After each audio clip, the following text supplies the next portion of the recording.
Welcome to the Select Board meeting for Monday, November 10th. We will call to order at 6:32 p.m.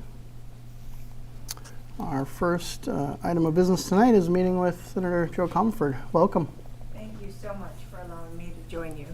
We're very excited to have you. Thank you for coming. And I'll just start by saying we appreciate your time and coming. We asked our Finance Committee and Capital Planning Committee chairs to join us as well in the discussions. You know, there's a lot of things going on, a lot of opportunities we've had with funding and such that I'm sure and we know you have supported and helped us get. And so wanted them to be part of the conversation and be able to ask any questions as well. And I think the rest of us you've probably met on some regularity. Thankfully, yes. But I'd like to start by thanking you for all your efforts and acknowledging, the variety of grant funding the town has been fortunate enough to be awarded, and for your advocacy on it. The most recent, or one of the most recent, the CARE Drive funding, I believe from MassWorks, for Housing Works. Yep. Thank you. For what, $2.4 million to do the 2.421. that 2-1 matters, to do the infrastructure improvements right out here on CARE Drive for the future senior housing development. So amazing. We've had fortunately gone through the bidding process with Mass DOT for the Church Street Bridge, which has been a long time coming, but that's 2.3 something, I think, is the bid award. So again, another huge project that we're looking forward to kicking off in the coming year.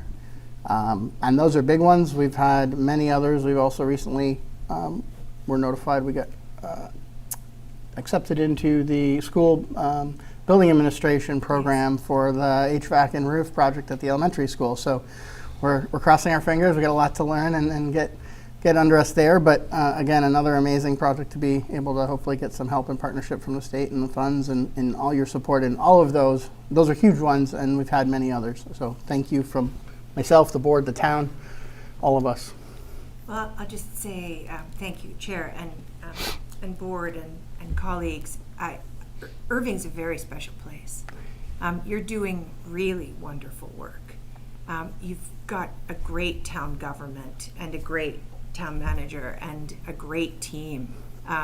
It is really wonderful to see all of the projects. You know, now I've been with you for 7 years, right? So I get to have the benefit of seeing this town fight for what it needs and wants for its people, and then do the very hard work. When I saw those awards, the awards for the housing come in, I cheered, but in fact, you worked for it. And when the state didn't do right initially, the Housing Choice 2.0, the rural development money not going to housing, right? There were some hurdles that we had to overcome, and you didn't fold. You just kept saying, no, we're going to do this. The town is committed. We've put skin in the game ourselves. In fact, we had you all out here in the state, and you said you were going to do it. So come through, and your resolve and your skill is what's getting you these awards. I'm happy to be part of your team, but I really am just that. I'm part of your team. You've got a great team. This is a very special community.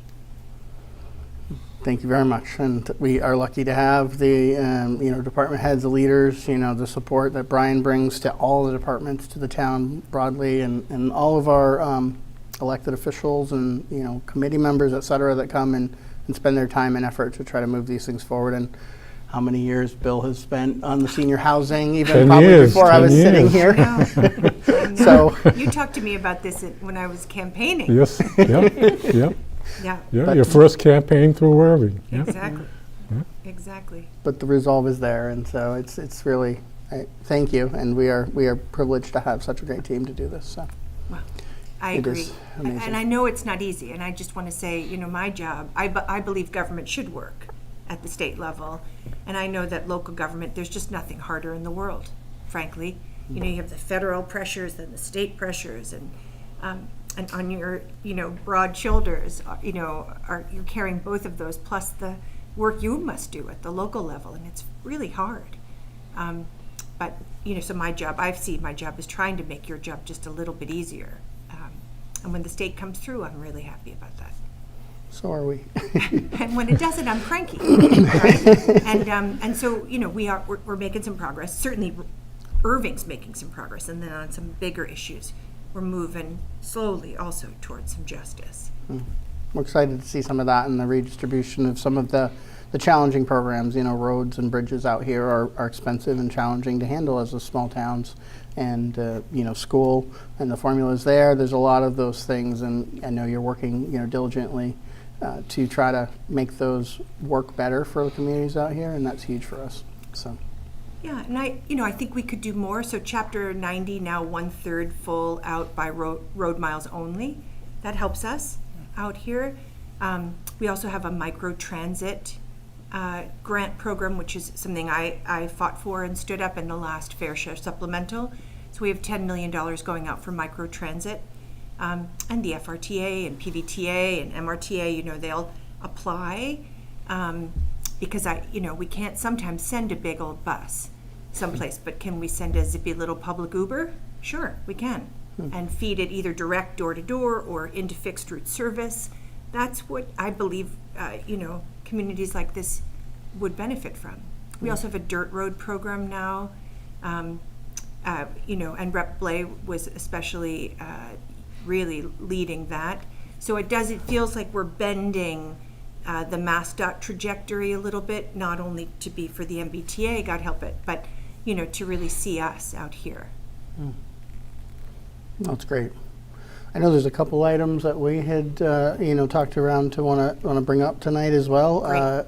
The SNAP program situation, although fortunately now, and knock on wood, it seems like that's kind of getting cleared up. So maybe it's not as much of an open question as it was 2 weeks ago. But so I don't want to maybe spend too much time on that at this point. But the other one of the other big ones is just the healthcare costs and some of the challenges that the Hampshire Trust members have seen. Yeah. And I know you've spent some efforts on that and some options, but is there any more new things to bring there? So first of all, I just really appreciate your care on SNAP, right? That's, again, really indicative of Irving, right? That you would want to talk to me about the well-being of your people.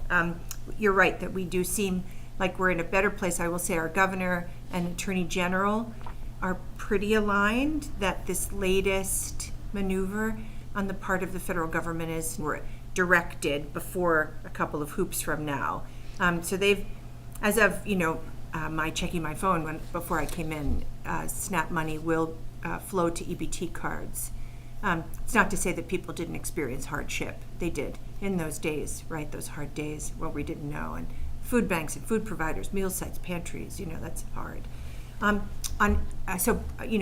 continue certainly to, if the town has any concerns, sees anything that's troubling, please let me know. On HCGIT, I probably sent too many emails to Brian on this, but or Elena has some combination. So this was exceedingly tricky. So HCGIT is a Hampshire County Group Insurance Trust, and it's a private entity. So no state regulation, no state oversight. And they came to us at the end of July, and not all of us in the delegation, but some of us, and said we need $25 million. But it was after the governor signed the fiscal year 26 budget. So in a sense, we didn't have a vehicle to be immediately helpful as a legislature. But we did go right to the governor and lieutenant governor. And I will say Kim Driscoll is, just true to form. She got super in the weeds really quickly because there's about 12,200 people in this region who get their health care. And they're both employees and retirees, get their health care from HCGIT via Blue Cross. And, there's a lot of challenges in terms of communication here with the trust, but basically where we are is that the Healy Driscoll administration has agreed to a couple things. They've agreed to some technical assistance for communities because this is very hard. And they've agreed to a technical assistance webinar. That date is coming. we are working pretty closely. In fact, a couple of us just had a meeting with the Govs team and ANF and GIC. They're trying to figure out a relationship with GIC that wouldn't have December 1st be the hardest possible date. And the legislature had to pass legislation, which we did, that would allow communities, dealing with spiking healthcare costs to essentially amortize those costs related to the trust over a number of years. 5 is the number, although I don't think communities have to go 5. You can go fewer. And that was something that needed statute, so we did statute. I honestly, I wish we could do more because I know that it is a very difficult situation. Because this is a private entity and because we have no relationship to it in terms of oversight or regulatory framework, that was what we could get consensus on, was giving communities this wiggle, doing some technical assistance and pushing on the GIC side should communities want this option. The state is also, we can't, and actually nor do you want me to ever, prescribe what you should do. It's like, way over my skis to be so presumptuous. But what we had to do is sort of figure out, like, hey, if we were worried about our people and insurance, what tools could we provide? And that's where we've come. So I'll stop there. I'm happy to answer any question you like on this at all. I just have, Please. so there was conversation with the Lieutenant Governor about a chance for special legislation that would allow towns to amortize the runoff costs Yeah. over a period of time. Is that special legislation still being considered? It passed It already. did pass. Yeah, Excellent. it's a matter of conference now. Okay. That's the closeout supplemental fiscal year 25 closeout, which is before a conference committee right now. Okay. I don't see a world, nothing is ever 100% until Right. the governor signs it, but I don't foresee a danger of this coming out. Okay.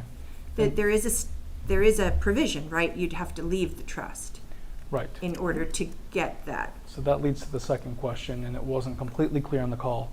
Is it only if you leave the trust and go to GIC, or can it be No. leave the trust to another opportunity? Correct, Okay, correct, the latter. thank you.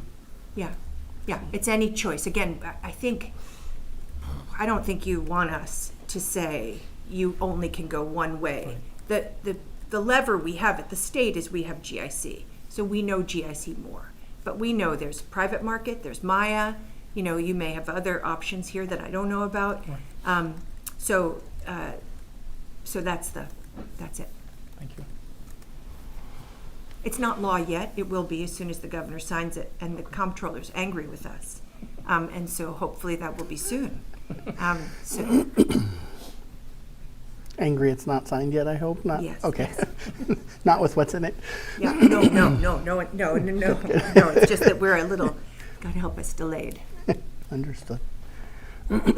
Follow-ups, particularly around the health insurance situation and other? I just appreciate the options without the mandates. I like the ability to self-analyze and reflect and make decisions that will work best at our level, or that we believe will work best at our level. So thank you for that foresight.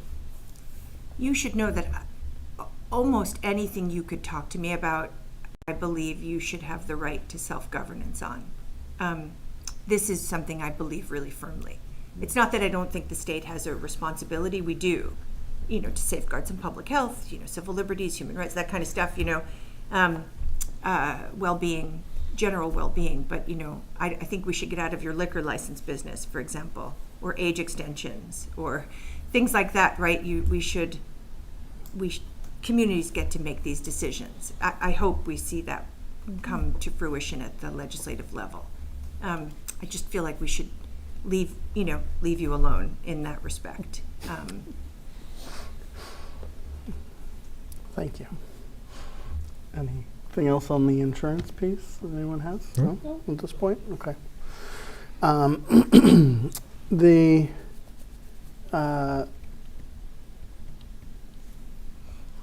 The other one that came to mind is we talked a little bit and just mentioned, about infrastructure costs and roads and those sort of things. And a lot of the stuff that has been worked on is working. Some of it's clearly working for Irving, which is great. But then buildings are the other challenge. And so obviously we have the school roof and HVAC coming, but we also have, challenges with aging Towns Hall, with other, buildings that we've envisioned or areas that we've looked at wanting to expand for public safety. Public works and a public works building, infrastructure facility to house, we have a lot of equipment, but a lot of it is outside because we don't have enough, facilities for that. We don't currently have a really workable footprint for office space and some of those department heads because it's very limited and we're shuffling around as we try to do more and grow more. And again, all the buildings end up aging over time, and while we do our best to try to be proactive and maintain them, there are points at which it becomes very costly and capital investment to keep them going, no matter how well we maintain. So kind of what is on the docket, if anything, for proposals, or how's that going for things that would move money to help with those sort of projects? Yeah, really good question. So, in part because of what I've heard from Irving over the years, I filed a municipal building bill. So to set up a municipal building authority, not dissimilar to MBLC, the Great Library, or MSBA, a little less structure, like a little less bureaucracy, because schools, are very complex ecosystems, but I think we could allow municipalities some autonomy with, with other buildings, right? So whether it's a town hall or a DPW building or police station, fire station, it's also such a great diversity of municipal buildings. We couldn't possibly regulate them like we do libraries and especially schools. So that bill is really actually quite. It's one of those bills where it feels like it's vibrating right under the surface of passage. So in terms of if the select board would consider it, you could absolutely write a letter of support for that bill. The bill doesn't also have to pass as a standalone bill. The bill could pass as something called the Municipal Empowerment Act, which is legislation the governor filed, which is very important legislation, which I hope we take up. And it's like a perfect amendment to that because it helps. It's supposed to be a tool for municipalities. And even if we can't fund it currently because of the fiscal constraints from the federal government, we at least could have an authority established, and to be funded at some date X, right? When we have a better sense of where we're going to be with money. It's a pretty difficult time now. So it's a very important bill. It's one of my priority bills for this session, and it was last session too. To be quite honest with you, it's a big ask, but we should do it. I think we would all agree. Absolutely. Every time one of these asks comes up in the community, it's a big ask, and we've been fortunate, with the MBLC support on the library project, and that isn't that long ago, and it's a beautiful building there, but we can only do so many of those, and even with all that support, they're still expensive for the community, and so Absolutely. anything else to help with the ones that don't at least have some would be amazing. So Yeah. we definitely take that under consideration about a letter of support, and however we can help advocate for it as well. What that means to communities like us, or for it for sure. Thank you. I believe I speak for everyone here You do. accurately to say that. No argument for me. Yeah.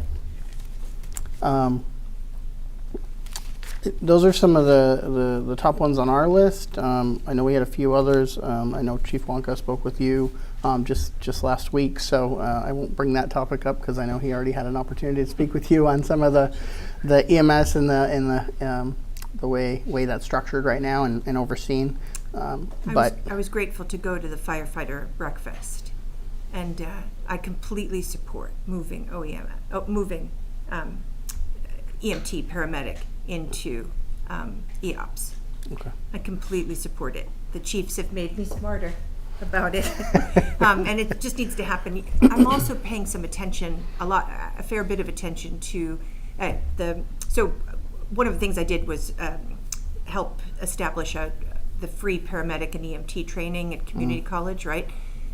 Level. So GCC right now has a paramedic EMT, and we, in addition to free community college, but it was, we don't do that many certificate courses, and towns had talked to me forever about how hard it is.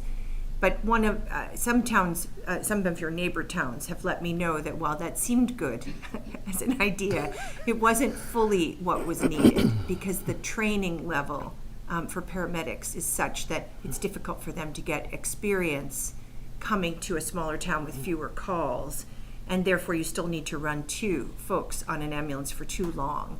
So I want you to know I'm paying attention to that too. We had a meeting with another town, and GCC to ask GCC if it could help us understand different ways to solve the practicum training, and maybe it can. Michelle, I'll say President Shute was pretty great. She was like, all right, let me give you this problem. Let me see if I can help out the towns. So I do know there's much more work to be done. It's not as easy as just saying, oh yeah, sure, come for free. Rural communities need more complex fixes than that. And I do appreciate that. So. And for those, because I spoke with Chief, and obviously you're more versed, and Chief is on this than me. Chief is. Well, he's educating all of us well. But just for the rest of the group and those listening, currently, and he'll correct me if I get this too far off, but currently EMS falls under Department of Public Health, DPH. OEMS, yeah. OEMS. And so the way funding and prioritization of that and such flows through to the EMS services is challenging at times, and whereas if it was under more public safety, where your police and fire and the essential designations and the way the funding comes through would be better allocated and really support where it can be challenging to get enough to keep those services sustainable. Is that a fair summary? Yes. Okay, thank you, Chief. So that's also what that the reference regs. was to the Yeah. to the conversation they've had. I've had great conversations also about the regulations. There's one about if someone follows, if you need a higher skill level and someone follows an ambulance and boards the ambulance, the person on the ambulance, the EMT, for example, can't get back in that car and follow the ambulance, then you're out of car. So and this is all regs that are OEMS regs, right? That where I think if we were able to get under a firefighter paradigm, we would see, wow, you really can't do that because you need that car to do X on the force. And I do think that EOPS could find the right balance of health and wellness. I mean, every paramedic, every EMT wants to save people, so they're not going to do anything to undermine that. They're going to just try to find the right middle ground for the firefighting force or for the community. So I think it's actually a no-brainer. I was asked at the breakfast if I would write a letter to the governor. I am writing a letter to the governor, and I'll just keep advocating for it. There is a bill, but in fact the governor could do this. She doesn't need a bill. I mean, it's fine. The bill's fine, but as an idea. But she actually doesn't need the authority. She has the authority to move it. So. Okay. Thank you. So I guess I want to also open it up if there's anything that any of you wanted to ask that we didn't, and then if there's anything that you want to make us aware of, Senator Comfort, that is coming that may be beneficial, that maybe we can help support, that would be useful for you. So first, is there anything anyone would like to add? Well, welcome, Senator Comerford, and we're glad you're here. One of my major concerns, is climate change and how it is affecting all of the communities around us as well as us. Our brooks and waterways, and the cost to our infrastructure from this issue of the waterways overflowing, brooks not being properly cared for throughout the community, and exactly how the state can help us deal with those issues. And I know some part of the issue is who does the brook belong to, or who controls these rivers and waterways, and how do we go about engaging with the state and with the community, further with the community, to improve them. But it's a big topic. We lost a lot of property damage during the last major storm we had. We lost 2 bridges. We lost roadways. We weren't the only community that were hit in that way. In 2021, all of Franklin I County remember and- 21. But it's July. an issue that the state needs to really look at and figure out how we resolve those issues. That I really appreciate that. So 2 things come to mind. One is, there is an environmental bond bill moving. It's it's before joint committee right now. It will have important funding in it. I'm very supportive of the passage of it, and it has some good funding for places like us, right? Where out east culverts aren't as big a deal as they are here. They're a big deal here, as you know better than many people. The Municipal Vulnerability Program, which is really a lifeline for us, it will have substantial funding in it for that. So, I'm going to track it. I'm going to push it. I'm not alone. Many in the legislature want this. And then specifically on the MVP, and this is like a microcosm of all other grant programs, the delegation, and here I just want to say, I love partnering with Rep. Whips on behalf of Irving. And the delegation really is pressing pretty hard so that these grant programs work for communities like ours, so they work for Irving. And they've made 2 significant changes to the MVP. One is they've changed the scoring algorithm so that we don't get boxed out. And that's because a couple of your neighboring communities, kept putting in these very hard to do applications and just not winning. And, when we met with our good friends at EEA, and asked what they prioritized, the stuff they were prioritizing isn't stuff we have. And it just was, we were set up to fail right from the jump. So that's bad. And thanks to them, they are changing this. And this is Undersecretary Catherine Antos, who is really quite lovely and smart. And then at MVP, they have now established a rural carve-out. So, going forward, should Irving want to consider that funding, not only is the scoring algorithm going to level the playing field, but there will be a pot of money just set aside for communities like Irving. And the third is the administration, again, credit to Governor Healy and Lieutenant Governor Driscoll. They've established an eco one-stop. So we know the ECDev one-stop, right? That's a portal that was really a game changer for communities like ours that you guys rocked, right? It's a very intuitive program portal. You put in an application, and the folks on the inside go, "Oh, what does Irving need?" And try to line you up, try to say yes as many times as they can. And now we'll have this for Eco One Stop, and they went one step better, which is they said, again, great idea on the part of the administration, great advocacy from communities like Irving and the delegation. There's no local match required at the Eco One Stop, and that's because not all communities have capital to put in. So we're getting there in terms of resilience and making programs fit us a little bit better, rather than sort of one-size-fit-all programs that don't fit us. But I share your concern about resilience. I also share your overall concern about climate change and what we have to do to try to continue to stay the course at a time where we don't really have a federal partner to do that, and that's super tough. Thank you. Other items for senators? As you know, my shiny thing that I was fixated on was the health insurance, and that was addressed sufficiently, so I'm good there. Understood. And I know, there's some time limit, and so I don't want to run over too far here with your time, but Oh. is there anything that you could use support on from the town that we should be looking out for that may be advantageous for us, et cetera? Sure. So a couple things. One is I had a bill. Sorry, I have something in my eye. I had a bill to tackle the pilot, the payment in lieu of taxes formula, which I think is wildly unfair. It's two things, right? It disadvantages us if we are below, if our land values are below the state average, right? So if we can't compete with Nantucket, which makes me cranky, and then it also doesn't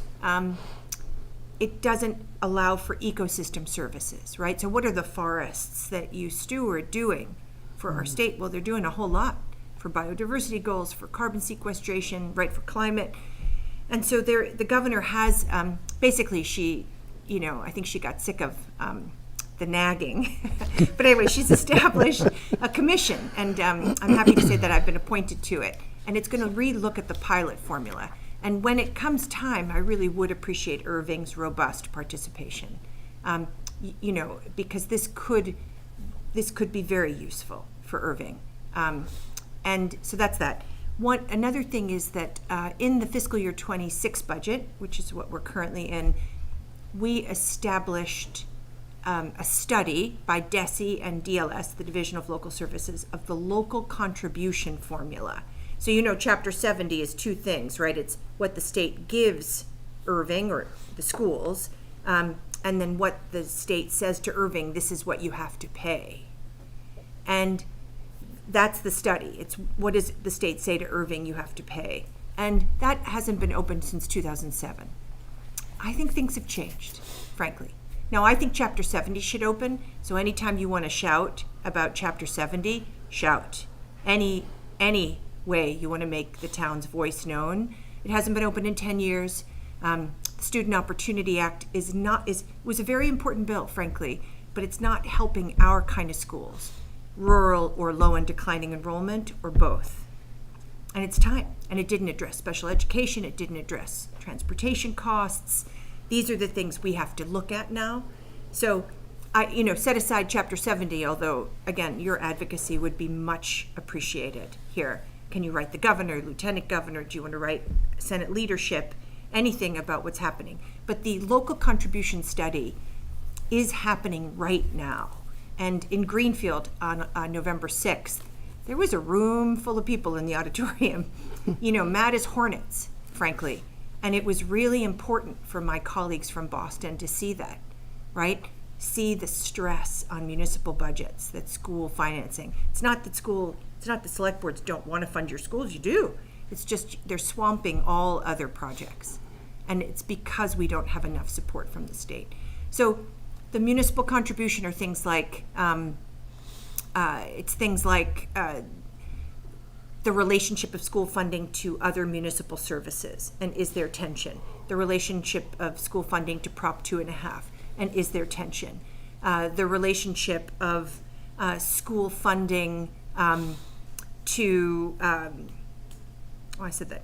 Yeah, those two things are really it. And then it's this 82.5% cap. I don't know whether or not you've grappled with that, but basically in 1993 ed reform, in order to get skin in the game, any community's contribution was capped at 82.5%. And that's every community. That's Wellesley and Winchester. And, the W's out east, I call them, right? Now, why in the world are they capped, right? Why? They could pay for their school budget 20 times over, actually, quite literally. So there's that. There's also a split between the state and municipalities. Right now, the assumption is munis will pay 59%, the state will pay 41%. Why is that overall? Why aren't we saying 50-50? Why isn't the state taking a greater share to help our municipal governments?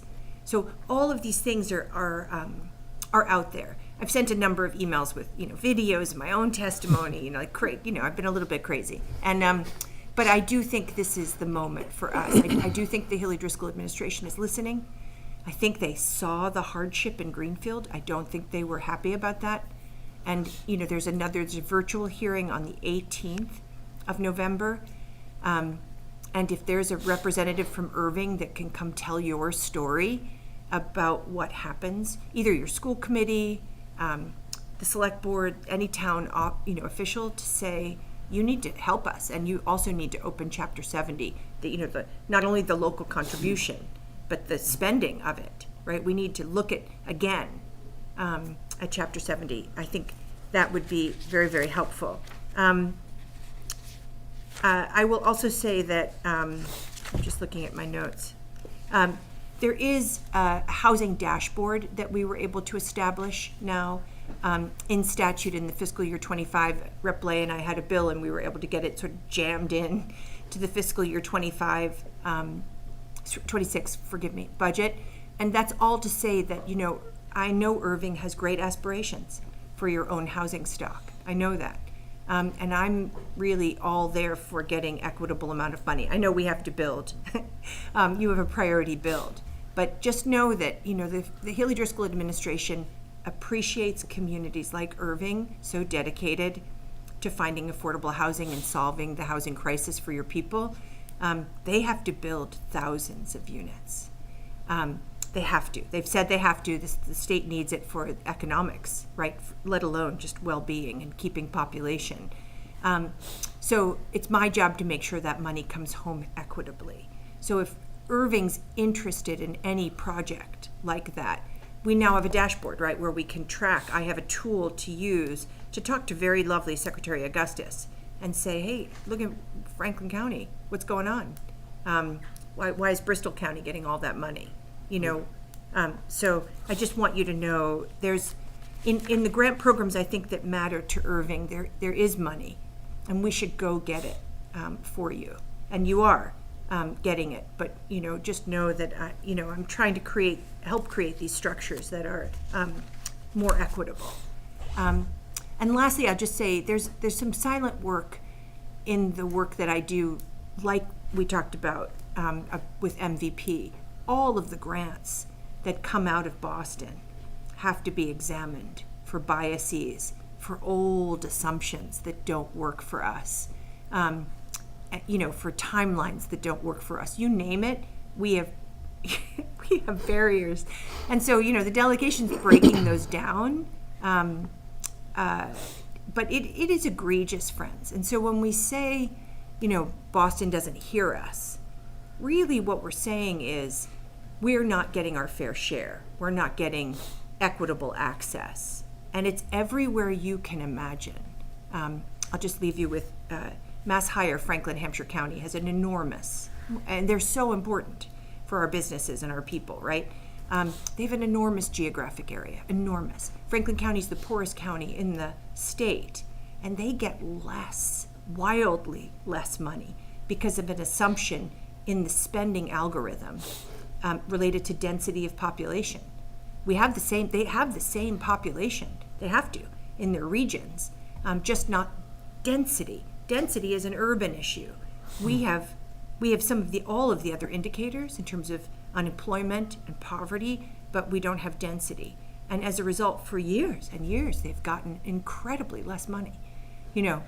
So just know that if you see these egregious inequities, I really want you to call them to my attention. I think this administration wants to fix them. It's actually very much like when we had the procurement conversation with the Inspector General that you hosted, right? He was very interested in and he's working on procurement now because it's bananas hard for a smaller community. That's a technical term, bananas. But the last thing I'll say is that, your folks too, you may want to get your folks on boards and commissions. That's another area where we are not recognized. So the Board of Elementary and Secondary Education had this many people from Hampshire, Franklin, Berkshire counties on it, this many. And yet they're making decisions that our school district has to abide by. How crazy is that? So thankfully the governor has appointed former Superintendent Kristen Smitey from Gateway. That's great. She gets rural, she gets declining enrollment. But that's only one of, in a board packed with Newton, Arlington, Newton, and they just don't have they're good they're perfectly good people. They want to serve, but they have no idea what we're facing out here. They have no framework that could tell them, oh, is it really, do you have to stretch $1 that far in order to make it work? Really? You have class sizes? Oh, you do? You can't hire a teacher for, they don't understand. And so just know that if you hear from your constituents out here, the people of Irving, and they want to serve, I'll find them a board to sit on. Because we have to get Western Mass voices at decision-making tables. Not only the state legislature, absolutely, but really these gubernatorially appointed bodies. It's super important that we bust open the formulas and the assumptions and the grants and all of the direct spending. And we get board and commission members leading from out here. We'll begin to shift the power that way. And we have to shift the power if we're going to get our fair share. Thank you. That's a lot. It made me think of two things I think just worth noting or commenting on. If I understood correctly, and we're still learning about the MSBA program, renewable energy things like solar are not eligible. And so it feels a little inconsistent with some of the climate change and renewable energy initiatives of the state in general. Is that because you're getting your a max? I don't think it's eligible at all, but again, we're new to it, so I couldn't tell you if that's incorrect. But The way it was explained to us is that on-site generation proposal would not be funded, but Yes. they will make sure, because we're doing a roof project, that the roof is structurally sound and ready to receive a solar generation array. Yeah. So there's Okay. we'd have to find a way to fund the solar generation and do the civil engineering of it separately. Do you know Orange just, after many, many, many, many years, just did that at Fisher Hill? That's good to know. Yeah. okay. And it was that was the problem, right? So EEA, there are some grants. Right. I mean, well, that landscape is changing a little bit, for hopefully temporarily. We need a federal partner, but I'm happy to talk with you about Okay. that. Thank you. Just kind of piggybacking on what Bill said about climate change and all that too, it's one of those areas where I just became aware it doesn't align well. So Yeah. it's great if there's opportunities. The other thing, tying two of the things you brought up together, is the costs of education and how much of a burden that is on the towns. Also becomes part of the housing conversation and what adding housing stock does to the costs for the town already, and how, if that's expanding population who may have children going to education, how is that increasing the education cost? And at least for Irving, because we're fortunate with our taxes, but in general, it'll be disproportionate likely to the income from the increased tax base. So I think those two things together, like the money towards housing, but also figuring out how does the Chapter 70, the local contributions, those sort of things change to make those conversations more appealing to the taxpayers and the citizens when we're looking at, like, if we want to do this and we can at least speak to all those concerns with some ways to get there that feel more manageable, right, when everybody's stretching dollars thin. So Absolutely, and there's some good studies that might, when you get there, if you get there, that really look at the more positives to the economy than drain. Ultimately, there, certainly, building is not cheap, but since Chapter 70 is a per pupil funding stream, you are rewarded economically in the school for having more kids. Now, it's the same. It can be in the reverse, right? When you're in hold harmless or declining enrollment, it's a difficult place to be in. So, whatever the town decides, but there are some really interesting studies out there that look at the negatives of declining enrollment, the positives of increasing enrollment, and how to really think about building in relationship to that. those may be very helpful down the road. So thank you. We'll definitely reach out for those when we're ready. Sure. Excellent. Is there anything else anyone would like to add? Well, I thank you very much for your time tonight and for coming to join us and all your advocacy for us and efforts and all of these ventures. And we're excited to support you how we can and continue to partner and keep seeing more money flow in this direction for all the communities around us. This So is it. thank you for that. We need more money from the state. So thank you Right. for your service. Truly, it's really, I see it, and it is so stellar and strong. So thank you. And Thank you for your service. Thank you. And thank you for joining us tonight. Appreciate it. I should be standing up for you. No. Thank you. Thank you for allowing me to work with Brian. He really is a good partner. He's a good guy. We are so lucky. Thank you. True. Thank you very much. Thank you. All right. Our next topic tonight is our joint meeting with Finance and Capital. So a welcome for members to come join us.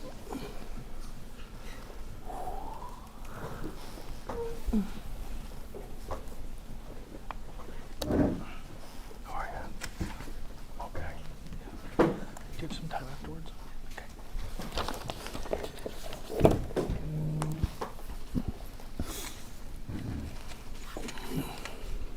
There's a tractor that's missing, so you can get it replaced for you. He's been looking for it. All right. That could be it. Didn't we lose Linda? Did we Okay. lose Linda? That's what I was just thinking. She had been right there. And we lost Glenn. Oh, we did. Because I was just going to say he's up for most of these things. I was going to call him up. Glenn is not gonna Right there. Yeah, I think she's. Oh, okay. I gotcha. I gotcha. Let's. All right, Mr. McCrory. Many of the joint topics involve things that you are at least part of or tangential to. So why don't you come on up and we'll start with some of those. So first topic on here, discussion of the Farley Bridge project and the potential vote regarding change orders. We're definitely not at a potential vote for change orders, but I did want to get everyone up to speed kind of on where we are and what that status is. The board met with one of the road commissioners from Wendell. I Correct. believe that's the correct title. At one of our last meetings, kind of as these things came up, and Glenn and Phil from Wendell had been discussing some of these, and so getting them in front of us, but getting in front of everyone. Long story short, so we, when the deck boards came off of the Farley Bridge, they identified 3 different areas that looked either more severely deteriorated or concerning than the last bridge inspection we had, which I think was about 6 months ago, give or take. With the engineering firm, Gill Engineering, raised the concern, had them take a look at it, and at this point, there were recommendations based on what they saw. Some of it probably needed to be done within 6 months. I think that was like the first item from a criticality and life cycle standpoint. I think the second item was probably could be done within the next 2 years. And then the last item was more of can be done whenever we're going to repaint the whole bridge and do more of a comprehensive or more involved project than anything we're doing right now. So some of that work may be either more expensive, difficult, challenging, or may require removing the decking again to do that work. So before they began to add decking back in, we kind of raised the concern, like, we need to understand what are these costs potentially if it's under a change order for at least the 6-month item and possibly the 2-year item. And then secondly, what would it look like if we did wait and cost versus doing it now while the bridge is apart, if you will. I think, is that a fair summary of? Yes, very fair. Okay. So some of the holdup right now is that the style of bridge and type of bridge that it is, the Boston Bridge Inspection Team are the only ones that can okay and approve any steel repair work that's being done on the bridge. So that could take some time. So some preliminary drawings, as I understand it, were sent from the engineering firm over to the contractor to estimate what change order costs might be, so that at least we have a number to talk through. directionally, is it all things that would take us a long time and we need to postpone to the 2-year mark, or et cetera, across those few different items? That's still in process. They're still waiting to get some of the numbers to put that together. So we don't have those tonight, but want to make you aware where we are at. Second is, as Glenn said, any of these proposed repairs are going to require Boston Bridge MassDOT approval, and that process could be 90 days. It could be longer, could be iterative. It could change the cost of the change order if they require different things. So it's not quick. And then ultimately, I think, as Wendell, the road commissioners have cited, and we also concurred, it's also a large concern that bridge will be out indefinitely if we don't move forward with the decking while we're trying to figure this out. So I don't want to presume it won't get done before snow flies, so it won't be done till spring, but right now we don't even have a change order estimate cost to know if we might be able to consider them now, or we need to just accept the fact that it will cost more and we'll have to rework in the future. Is there any idea on how long it will take us to get that change order cost, or is the delay the fact that Boston has to come out and see it? Not yet. So right now, Gill Engineering has proposed the repair. That has been sent off to Warner Brothers, the contractor, to come up with a cost estimate, and then that gets sent to Boston. Me personally, I think it's done backwards. Why are we having somebody cost estimate something before the ones that can approve it and are actually approving it first? Okay. But that's the steps that they're taking. Okay. Again, I wouldn't hold them to it because there's a lot of variables and it's all happening, kind of just now, but I think we're optimistically, we might have change order numbers by the end of the week, beginning next week, roughly. So we'd have at least a numbers to understand the financial piece that we'd be engaging in. But again, there's more to it than that, obviously, and the partnership with Wendell and both towns being able to fund whatever choices we may want to make together. So there's a lot of pieces to it, but all of them are holding up any continued work on the decking because, the board advocated at the last meeting that we really need to understand what those costs are before we just proceed with decking it and then ripping it back up potentially to fix the supports and such. So we'll probably try to have a meeting as soon as we have enough data to have a conversation and make a decision whether we want to try to find some funding and move one of those change orders along or proceed as originally planned. And what does MassDOT say about that too? Because at some point they're going to have to weigh in on that presumption on how long we can wait. So, 2 questions, and if you'd prefer to hold them to the next meeting, that's fine. I guess my first would be can Glenn give us kind of a layman's term of exactly what the problems are? And if now that they have been discovered, if we were to say, yes, go ahead, just put the decking down so we can get it back opened, and something happens, are we at any risk of a higher liability or anything like that because we didn't fix these particular issues? So it's rust, rust and deterioration of the metal. Some of the rust is in the middle of the structure on the stringers that support the decking boards and the timbers. The major part of it is on what they call the bearing pads, which are on the end of the pad. So this is the Wendell side of the bridge. There's a concrete structure underneath that, and there's a bunch of metal plates that support that and let the bridge move back and forth on there. Those have deteriorated really bad. That's the part that they're saying, one of the parts they're saying they could do the work afterwards, that they put all the stringers of the substructure down, then they put all the decking down, but then they gotta go back and take it all back up to get to it. It's not a 10-minute job just to pull up a few boards.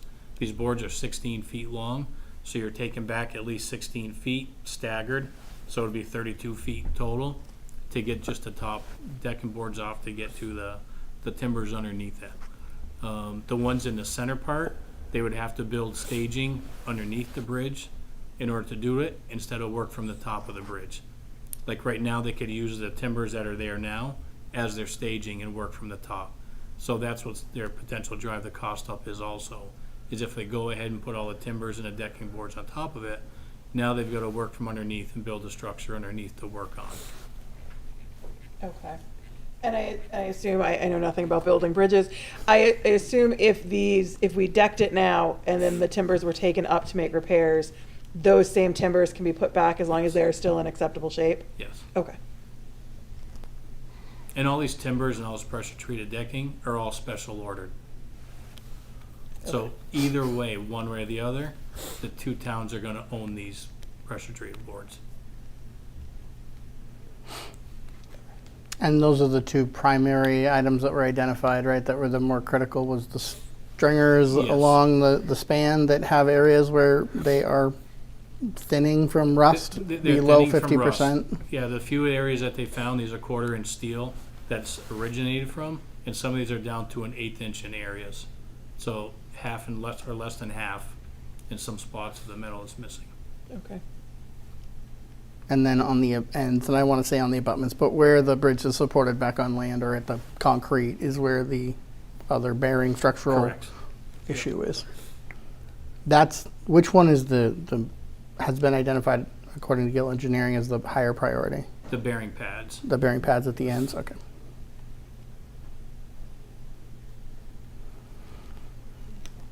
Guess you got your answers now, because Glenn knows. I appreciate it. Any other questions right now on that item? Well, there's one, and maybe you don't have the answer to this, but Deb asked about if we were to do some of the repairs and open it, are we exposed to any increased liability if something goes wrong? Or do we? As the town being responsible, I don't know about that part. The contractor is the one, the engineering company is the one that has to sign off on any work to be done. I don't think it would lead the town to any either town to any responsibility if the engineer are the ones putting their name on it. And ultimately, if just hypothetically, we proceeded with the repair as planned and just repaired and, with the decking, and we'll revisit these issues later.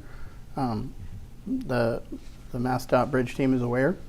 They will see them. They inspect and approve or don't bridges and their ratings. So I'd expect, just as we've experienced with Church Street Bridge where it got derated, if ultimately they would determine if there's any concerns around that, and hopefully would mean that would manage any liability, because they would be determining what it is and isn't safe for, not us as a town by ourselves. Again, the little bit I know about bridges too, but We're learning a lot now. more every day. We have unique bridges too. All right. So, right now, more to come. We don't have enough to make any decisions, but I wanted to make capital and finance aware as well, since we're all here. And as soon as we do have enough to have a meeting, we'll let you all know on that. Anything else on the Farley Bridge? Okay.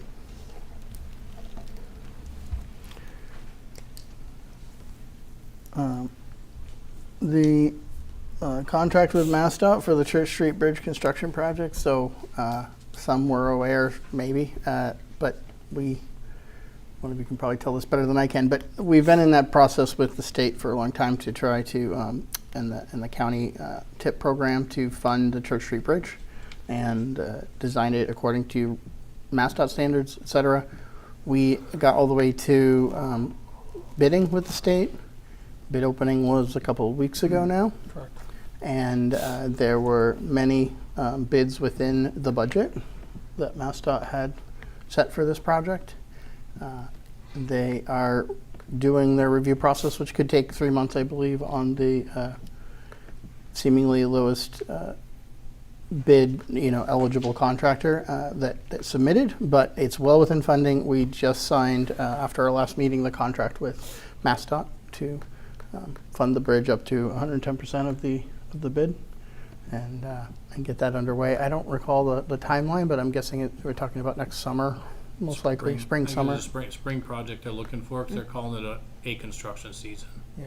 A season, so calendar 26.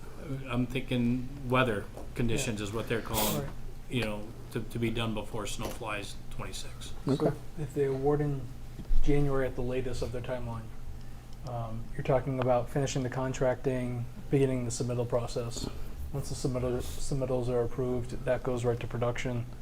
So materials in theory, could either be stored or prepared to ship to site April, May, depending on site conditions and weather. So I do think you're talking a spring start.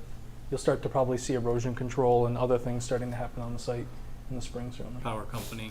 Power company, we do have to reach back out to grid because there was a pause on the moving, even temporarily, of utilities, and get that work back up and going again. But Yeah, some of that'll happen preliminarily and then be Right. brought back to permanent conditions afterward. there's a power line that needs to be transitioned to make sure it's out of the swing of the crane when they're lifting the pieces into place.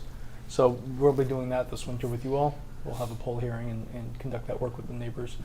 But yeah, there should be no reason that we aren't in construction late spring and into the summer. Nice. And we hope to, I mean, it's very exciting to have that one finally underway, or, very close to underway. There will be a period that will also, advise residents and have to manage through closing that bridge completely, right? There won't be any traffic going over it for a period, so. Correct. That'll be an adjustment from what we've had for the last handful of years, but we'll continue to manage. Go ahead, Dan. You said that the contract we signed is with MassDOT, Correct. and that's for 110% of the cost? Of the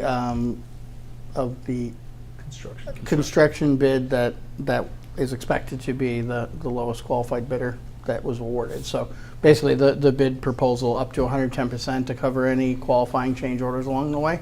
Anything more than that, and there would be a discussion with MassDOT about potential approval and/or funding for anything greater. Is that amount public yet, or? It's in your it's packet. 2 point, yeah, Yep. it's I thought so. 2.3 something, I believe, $million. All right, close enough, 2 2.3 million million. 553,672. That's the number. Thank you. The reason I asked is that's money that Irving taxpayers and other people pretty much sent to Boston. It's our money coming back, which is good. Instead of coming out of our pocket today, where are we gonna get it? Agreed. I point that out as a good thing because it's just my opinion I'll be historical here. From having just a 3-member board who did everything themselves, this wouldn't happen. When you have support staff, you might pay them $40,000, $50,000, whatever it is. I don't know what people get paid, I'm not disclosing salaries, I don't know what they are.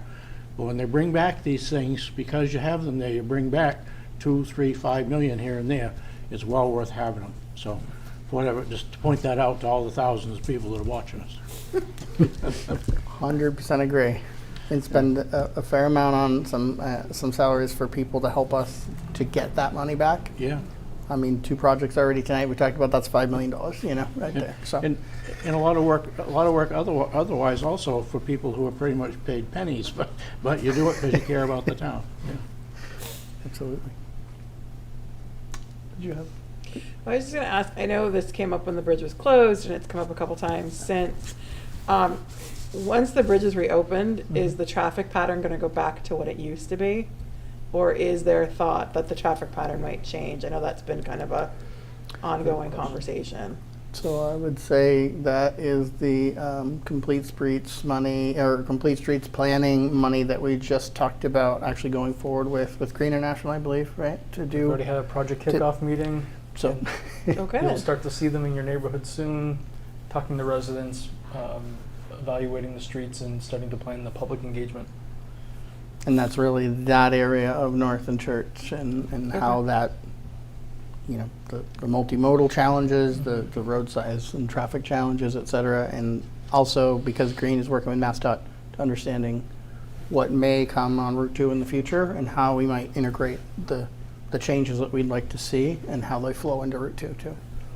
So, But what I would say is that the bridge will remain wide enough and constructed to support 2 lanes of traffic Yeah. with the 5-foot wide shoulder on one side and a 5-foot sidewalk on the other side. Yep. So there's plenty of room to accommodate all modes of transportation, but through that Complete Streets process, you all will decide, and the residents in the neighborhood, how you want that to flow.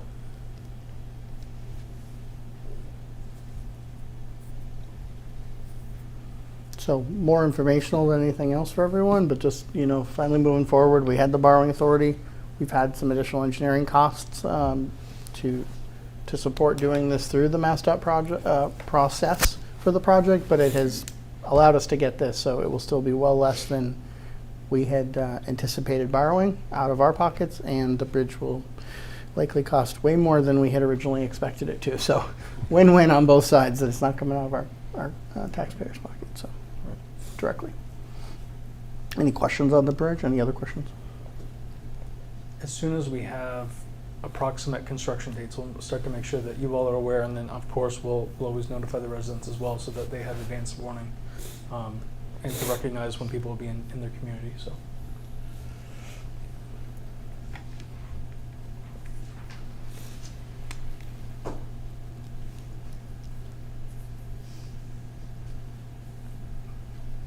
And then we have Highway Department staffing discussion.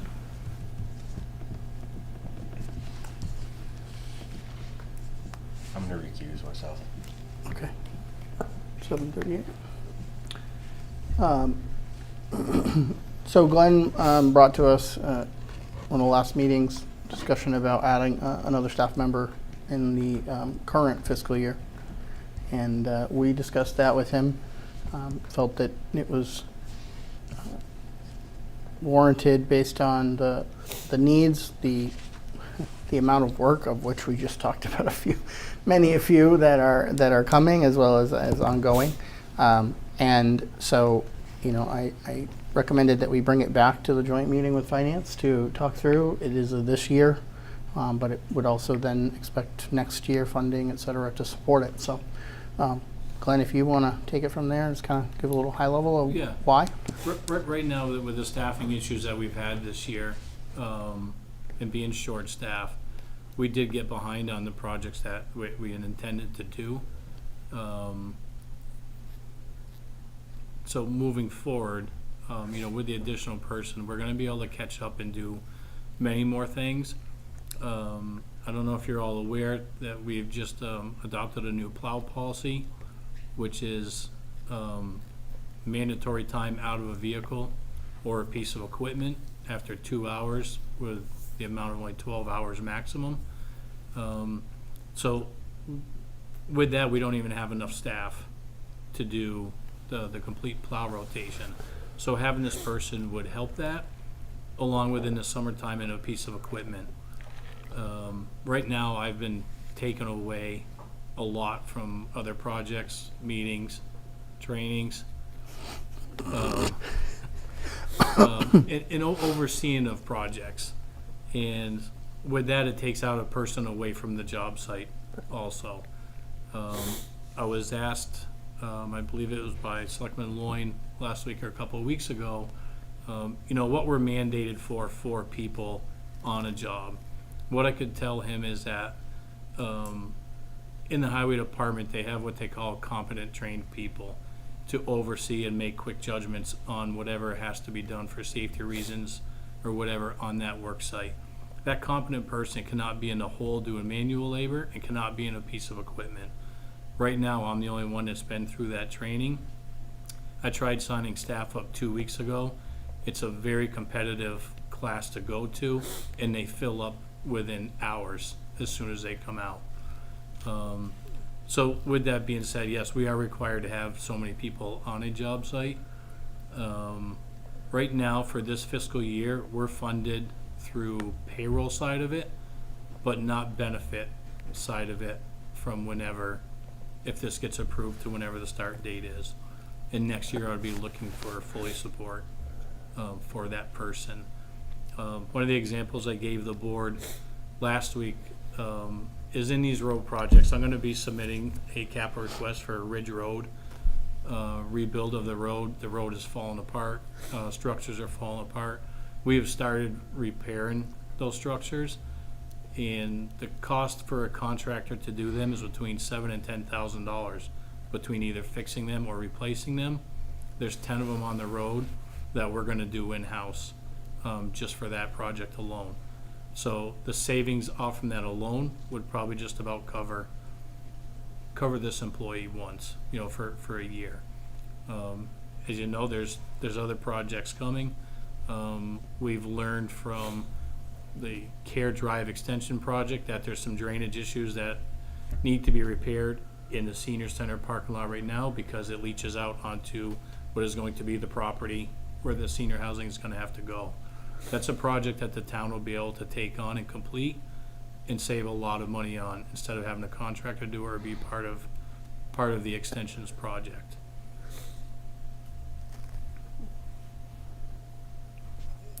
Just a few pieces that you had noted related to these. So like the competent person is an OSHA reg. So It is we an OSHA reg. all of our, departments that are affected by that, although it's not mandated yet by the state to be OSHA. It is now mandated? Yep. Okay, thank you. We have been proactive about it, getting trained and making the changes needed to be compliant. You mentioned the competent person who really isn't doing anything but overseeing, kind of watching and able to help from a safety standpoint.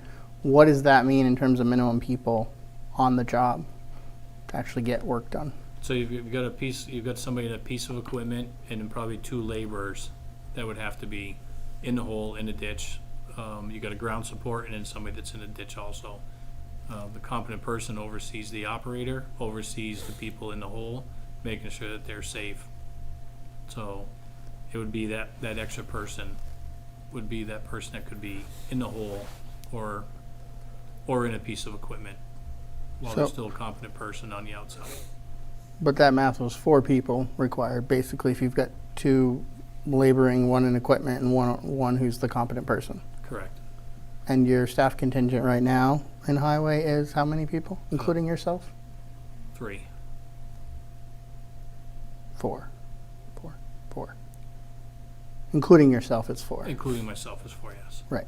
So basically, if you're going to go check on Farley Bridge or the Church Street Bridge or There's plan not a enough project at Ridge Road or anything else, we may not have the people needed to do Correct. the work or do it efficiently.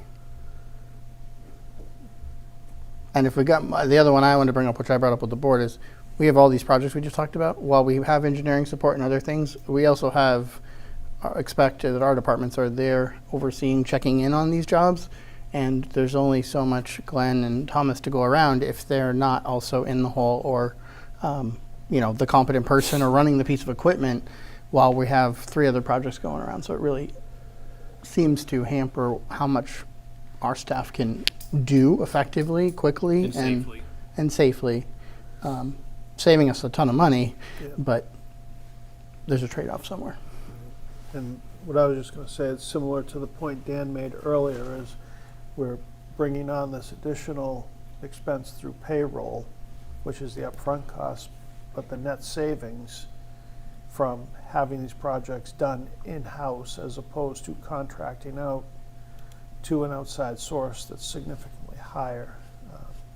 It's a benefit, and scheduling-wise, we get to dictate our flow as opposed to being subject to an outside source's scheduling and availability.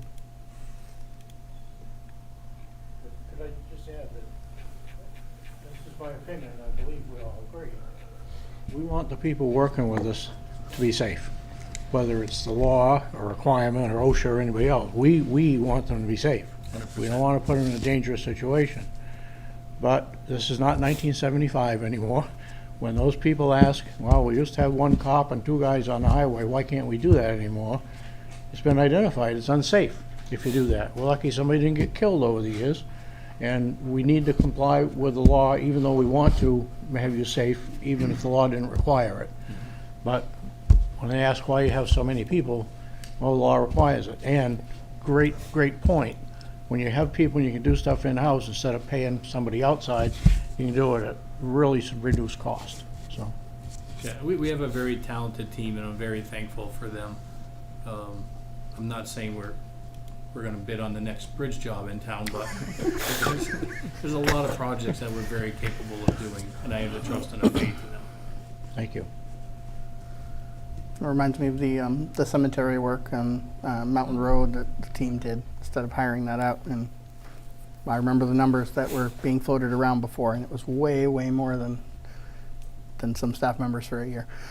Yes. But you didn't. I don't think you gave numbers either, just for everyone on what. So you can afford it this year in the budget you have because of the way the year has proceeded so Correct. far. not the except benefit for the cost benefit. potential. But next year, what does fully supported look like? Next year, next year we're looking at around 63,000 and change salary, and I can't even give you a budget number because of, or for benefits. Probably, I've heard anywhere from 20 to 28,000 possibly for a full benefit package. That sound right? High 20s, I think, is the last I remember. So, yeah. Can I make one more comment? I mean, this will be a discussion for another day. But as much as we like to have level funded, and that means different things to different people, when something like this comes up, what are you supposed to do? Sell the bucket loader or something to pay for the guy? I mean, it's a tough nut to crack, trying to stay as close to level as we can. But these other things come up, the safety, you have to do them. So, just a thought. Discussion for another day, Well, I and guess. at least my perspective on this is, something's being brought now for the current year. If we, if everyone decides to support it, and then we bake that in, that is level, because it's considered part of what we've said we're going to do, as opposed to an ad that we talk through budget season for 27. Right now, it would be a change to the standard in 26 and incorporate it as baseline, at least. And I know with those numbers Glenn brought, what would it be adjusted for next year? So Correct. potentially. And I don't anticipate it's going to be an easy budget season. I think the board has said it many times, but especially with health costs and everything else. At the same time, safety, the effectiveness of what we're getting out of, the offsets to outsource costs and things like that we get from having employees. Maybe we have to cut elsewhere to make that work. But I don't know where finance lands on the request, or if you have other questions. Have you had to outsource anything right now because of lack of staff? Not on highway side, no. Okay. It just, if I heard you earlier, though, we're not necessarily. Go ahead. I was just gonna say, you haven't had to outsource anything, but there are projects that There's projects that have. originally Yeah. were planned to have been completed by this point that have been put on a back burner. Correct. That was my next question. Was what? Yes. Can you give us an idea of what some of those were? Ridge Road, all the structures were supposed to have been Okay. repaired for this year, knowing that we're going in hopefully for a project for next year. Okay. And there's many culverts still in town need to be done. There's catch basins through all of town. I think between catch basins, sewer structures, there's probably 100 of them easy through town that need to be rebuilt or replaced. Okay. We're still working on the FERCog's inventory that they did on all the sewer, on all the culverts, drainage swales, catch basins. Okay.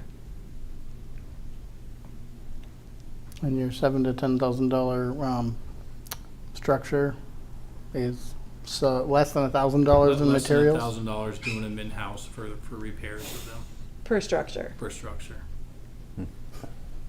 Times 10 or so. Just on Just Ridge. on Ridge Road.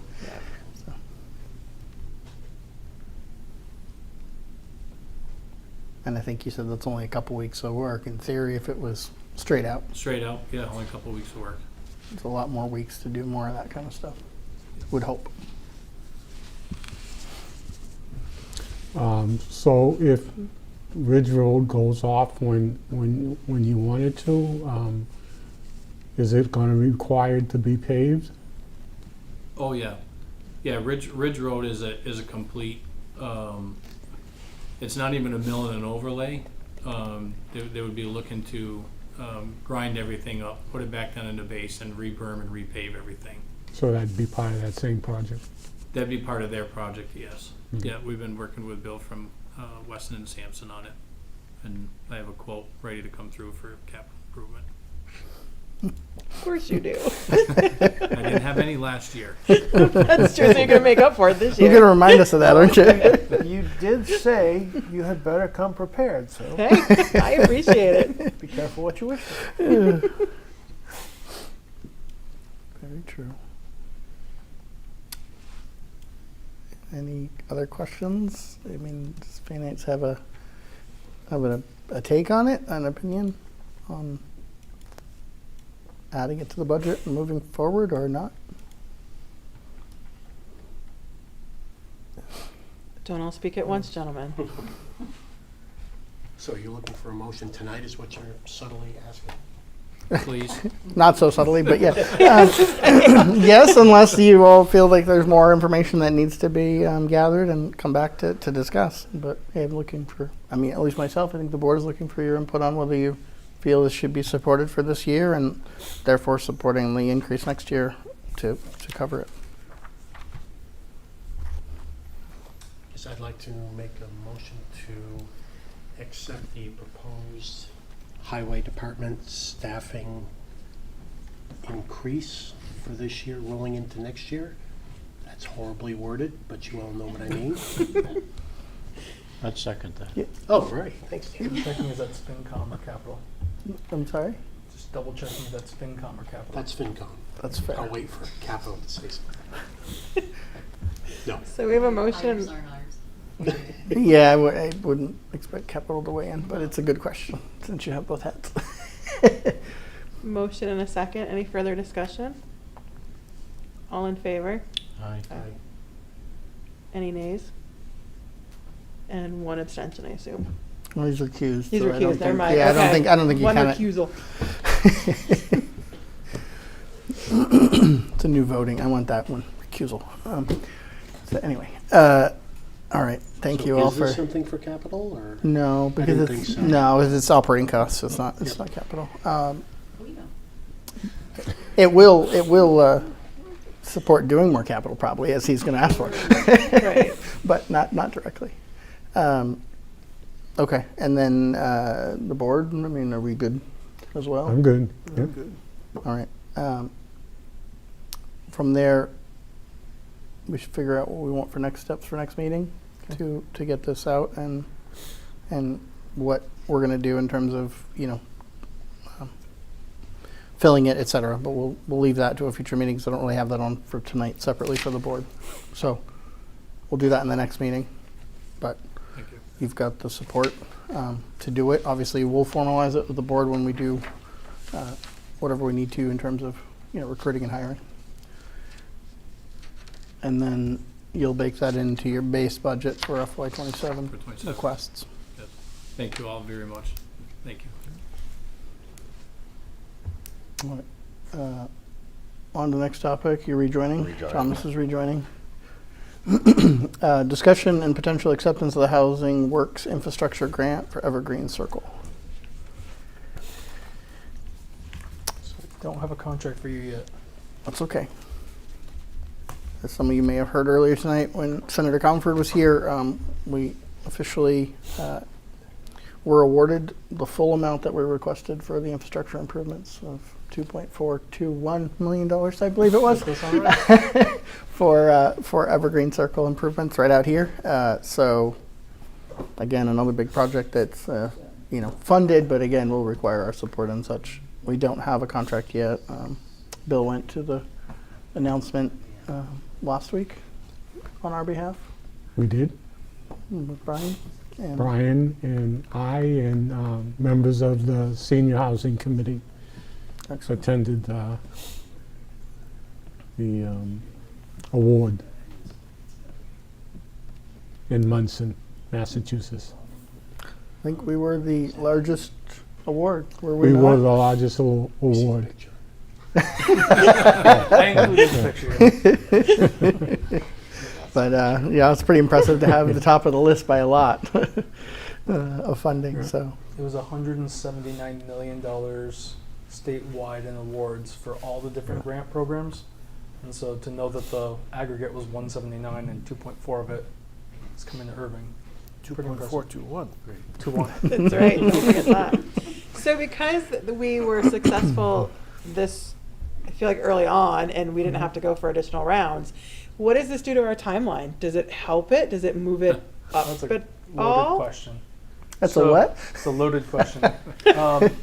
It's fantastic for the town. It's probably a little additional pressure for our partners from RDI. So as you noted, typically towns have to apply or developers have to apply multiple rounds, and so you don't always get it the first shot.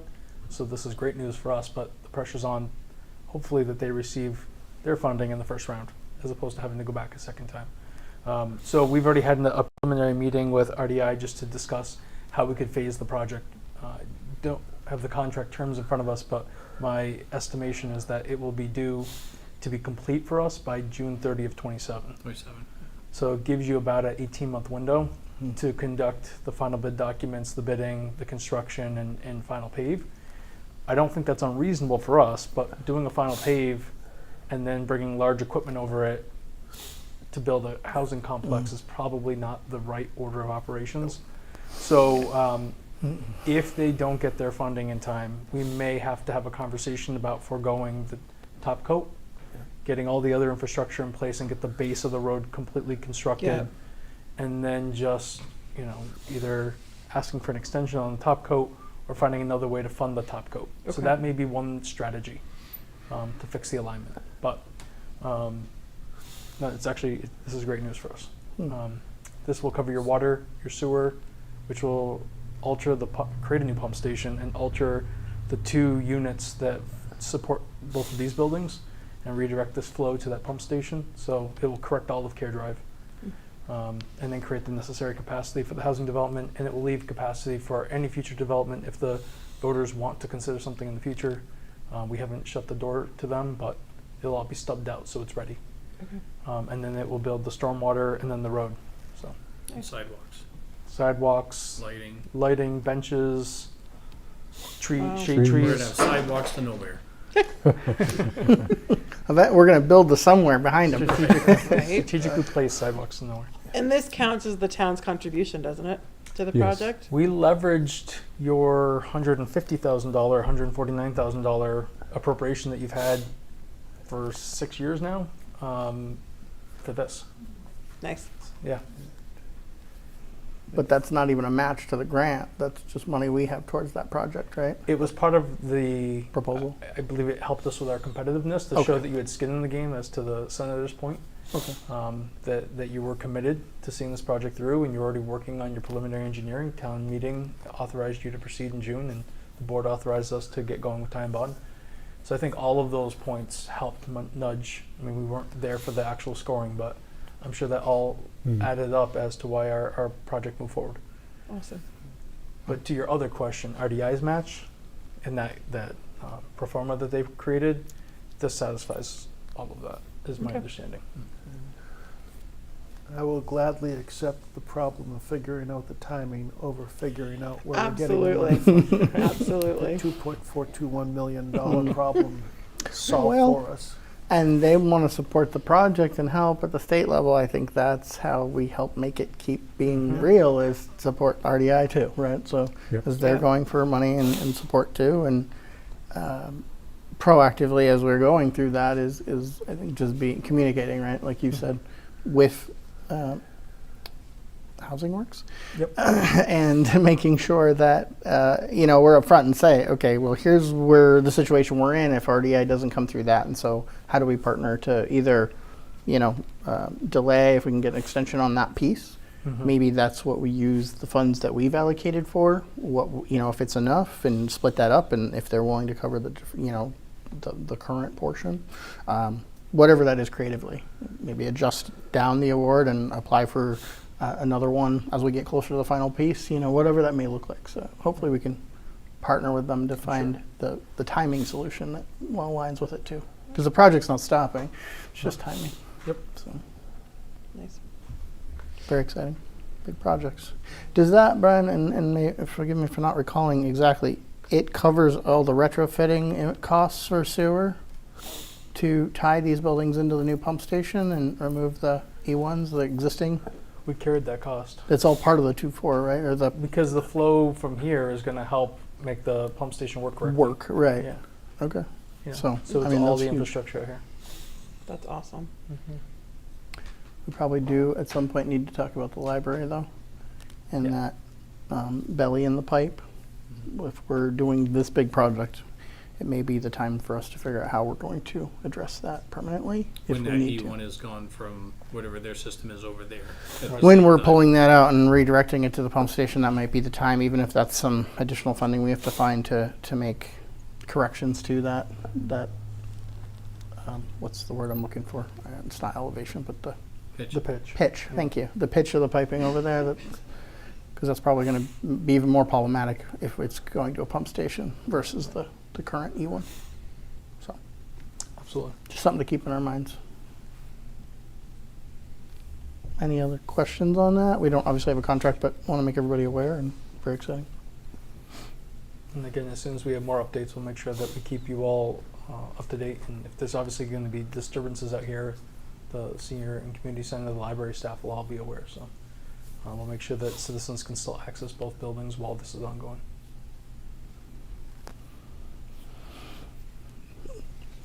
I believe the lieutenant governor stated that there were 300 individual contracts. It was a large amount. It may have It was a been. lot, I think that was the figure, so it's going to take them a while to individually go from contract to contract, and took them, 30 days to just to notify us, and then did sit 30 on that for a days to have the award, so Yeah. I expect 30 to 60 days maybe. Yeah, I would assume by the end of December we should have all of Yeah. that completed. Yeah. So that 179 million supported about 300 Yeah. different projects. Wow. Yep. Wow. I know the list that Senator Comerford posted on Facebook was extensive. Yeah. It was a very, very long list and a Mhm. lot to our local community, so that's really cool to see that money coming back. Yeah. The exact stuff she was talking about. Very exciting to see it back here. Do we, I think I asked already, but Bill, that was all you have left on the Evergreen Circle and the infrastructure right now? Yeah, that's all I have. Yeah. Okay. Believe? Our job is pretty much done. For senior housing committee? It's just starting now. Whose job? Yeah, I don't. I mean, You don't have the to be committee, digging the the committee was trench. tasked with bringing forward a company that would build it, and we've done that, and I mean, we can assist as we're needed, but We're gonna bring the golden essentially, shovels down I would what say we're we're getting tasked to the do Absolutely. has happened. Okay. You got to be there for the We photo bought- ops. Yeah, yeah, Yes, yeah. yes. We bought the funds in, so. Yeah, yep. No, they'll be. I like the golden shovels. They'll be there, Yep. and you'll have to be there for them. Yep. Now the dirty work, the dirt work, and the building happens. But yeah, all the legwork and effort to get us here has been Yeah. huge. Do you really have golden shovels? Yes, they're still upstairs. Yeah. Don't we have a couple pictures from Riverfront and some other projects yeah, probably and with here. them? Yep. And here, yeah. Yeah, I believe the shovels are still upstairs. Alrighty then. We'll make sure there's enough It's for a everybody. small cost to pay for the project. All right. I think I got, although I've scribbled all over my agenda, I think I got all of the joint meeting topics. Did I miss anything? Can I just make one announcement before you adjourn the joint? You can make that announcement Perfect. about IP. Thank you. So IP Mill, we've been working on that matter nonstop since the last time you all discussed it publicly. And so Mass Development, your partners who have been funding the brownfields cleanup and provided you with site readiness funding, put a pause on our selective demolition plan that you all endorsed about 1.5 years ago, pending the outcome of a feasibility study and review with a consultant firm.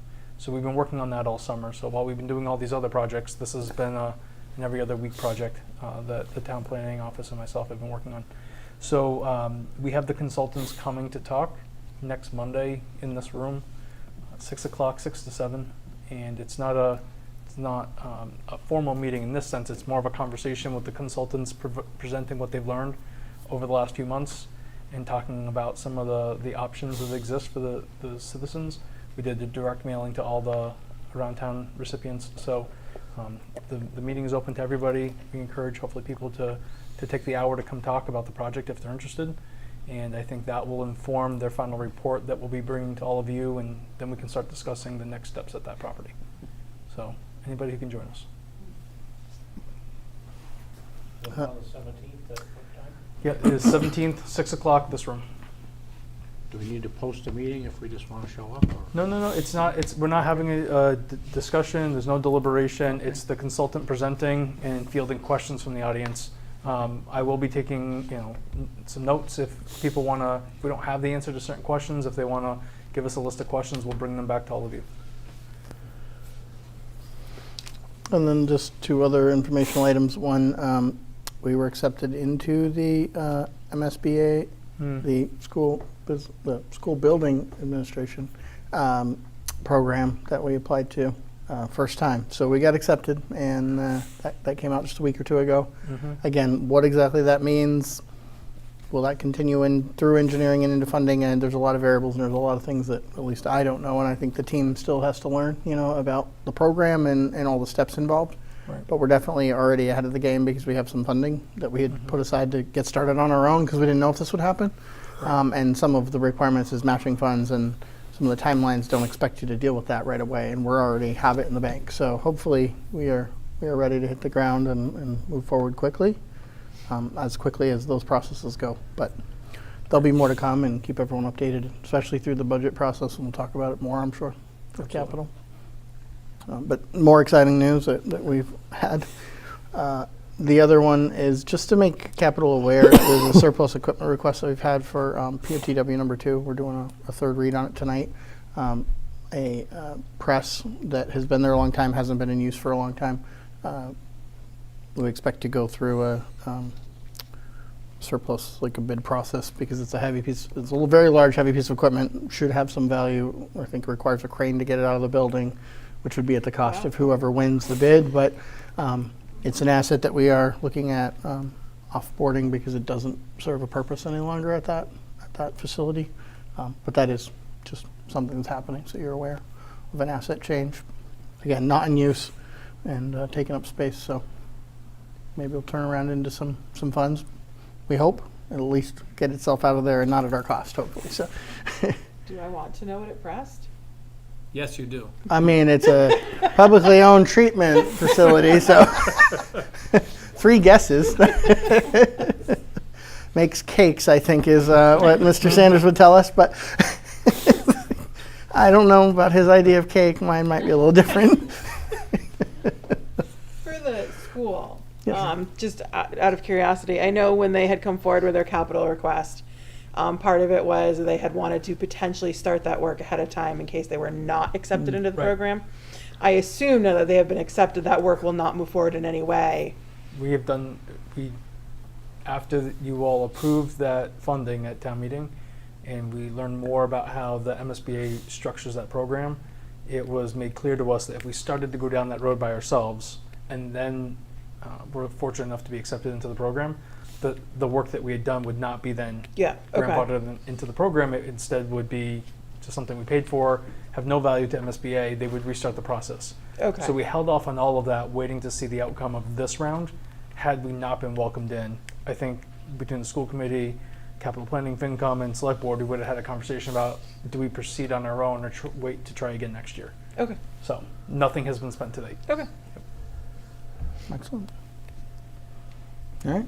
Motion to adjourn the joint meeting with the Board of Selectmen, Finance Committee, and Capital Planning, and for the Select Board to resume their normal session. Well said. All those in favor? Aye. Aye. Thank you all for joining us tonight. Chair, would you entertain a 2-minute recess Don't have time to hang around. before we continue? Sure. I'll make a motion that we take a 5-minute recess or 4-minute recess. We'll resume at 8:15. Second. All in favor? Aye. Aye.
18 p.m. Next topic that we didn't already cover is a review of the van driver position description. So we've gotten the open items resolved, answered, etc. Yes. Okay. And so here we are.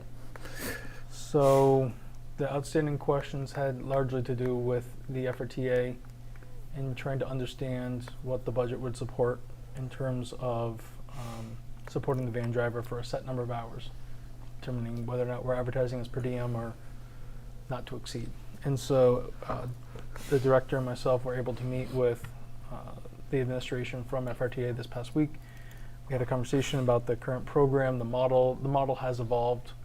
You know, we acknowledge that post and pre-COVID sort of seems to be a breaking point for a host of reasons, demand and change in transportation, but also some new funding opportunities. And so the model that we run here is a model that is based on more of a pre-period model.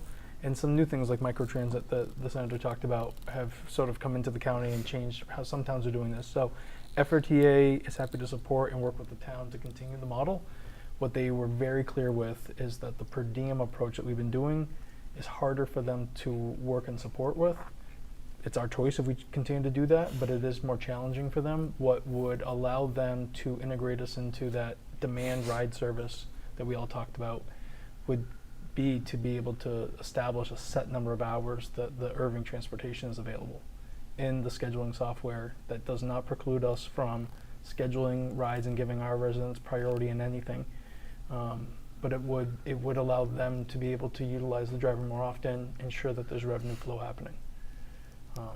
So based on that conversation, I think it would make sense if you wanted to continue to go in this direction to advertise up to 19 hours a week, see what that does in terms of drawing a candidate pool and the potential appointment, and we'll monitor the program for the balance of the fiscal year to see if it's working the way you envision, whether or not we need to make any revisions, or if you want to have another meeting with the administration from FRTA to talk about future next steps. So we have Brian, we have a vacancy coming up Yeah, in that position as well? our longtime driver has decided that he's ready for his next venture. So we're sad to see him go because he's been a fantastic asset, but yes. So how soon do we need to? So Peter's last day, I believe, is in the coming week. So we've been trying to get through this process, and between some time off and some communications with FRTA, it took a while to get the answer that I know Selectman Loyne and Director McAndrews had started to work on a month ago. So we finally just got that resolved. So ASAP. ASAP. Yeah. The sooner the better. And in the meantime, FRTA and Dulcie started to have a conversation about what potential regularly known rides need to be filled in the anticipated absence so that nobody's going to lose the transportation coverage in the meantime. So again, FRTA has been a great partner on this. Yeah. So they're still expecting to, they're planning to provide coverage as best they can. It may be delays a little bit or things like that, Correct. but they're going to help cover Correct. until we can get hopefully Correct. someone in that position. That's correct. Concerns, comments about the night up to 19 hours? No, I think have it makes no sense. concerns. I No. think that model would make sense, and by having, a set number of hours, at least to begin with, it will be more attractive and present us with a larger candidate pool. Agreed. All for good. Do we want to move on the job description? Anything else we wanted to change? I remember some conversation around special delivery / brown bag, but I don't remember if we changed any language. I think we just talked about it. Yeah, no, I think if I remember, or maybe I just suggested it in my head and didn't use my voice, but in the conversations I had with Director McAndrews, while that brown bag service isn't very active right now, we wouldn't want to rule out the possibility of that being reinstituted at a later date. So I recommended holding it there as a placeholder. Okay.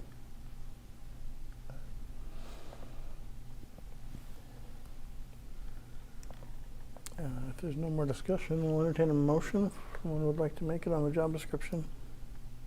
Or do we change? We didn't make any changes. We didn't make any changes, but this one didn't have a prior approval It did. on file. It did? Because it Yeah, doesn't have a August date on 23rd it. of 21. Am I not looking at the Oh, right yeah. one? Yeah. I'm not looking at the right one. Okay, that's why I scrolled past it. Thank you. Sorry. So if we made no changes, then we don't need to motion anything. Sorry. Okay, and then in terms of screening committee, we've already appointed it. You already pointed that. And so it's just an okay to get the advertisement out. At It's okay to up to advertise 19 up to 19 a week. Okay, and proceed. I'll get it going. Good to go? Good, good. Agreed. Thank you, Okay. gentlemen. So moved. Next topic was the assistant town accountant draft job Yes. description, which is not approved. That is not approved. That's Because still it's draft. new and it's draft. We talked a little bit about this at last meeting. I don't know if there's any other,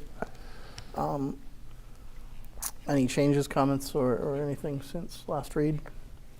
And Bill, I don't believe you were here, so if you had anything that Oh, you okay. wanted to, I I want to give you an wasn't- opportunity to. No, I read it thoroughly today, and I couldn't add anything. I wouldn't know what to add. All right. I think Brian and Deb Merrill did an excellent job at putting together the policy and regulations and rules. Agreed. you.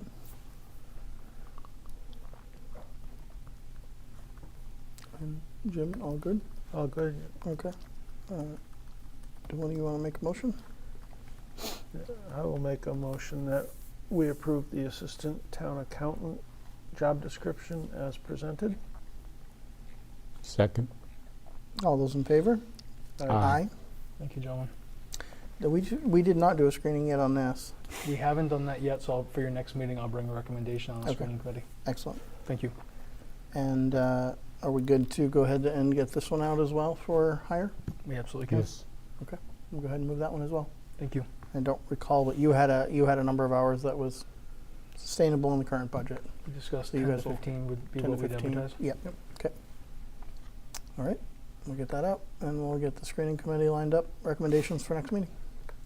Thank you. Surplus equipment request, wastewater department, POTW number 2. It's actually the second read, not third Yes. read. My So apologies. correction on that. It's number 2 and number 2. Got it. That was no pun meant there. Yes, so those About- the cakes. About number 2? Yeah, that was a bad pun. It was not meant to be one. Any further discussion or comments? I know Superintendent Sanders did not have anything to add since our last discussion. No additional comments. The only question that came up that we're not going to be able to address tonight, I had a conversation with Mr. Housen about this topic, and the question was, where will this money go? Whatever the bid is, and assuming it sells, where would the money be deposited? Obviously, Proceeds, yeah. the proceeds would obviously go to the enterprise fund or the capital improvement fund that was created if town meeting moves it there. So there was just a question about, could it be identified for future improvements at Plant 2? And that sounded like a request that made sense to bring to the three of you for consideration when we have a larger conversation with the other financial boards and the voters at some point. Again, we don't know what the proceeds are, but maybe something to think about. We have certainly some projects at Plant 2 to be preparing for.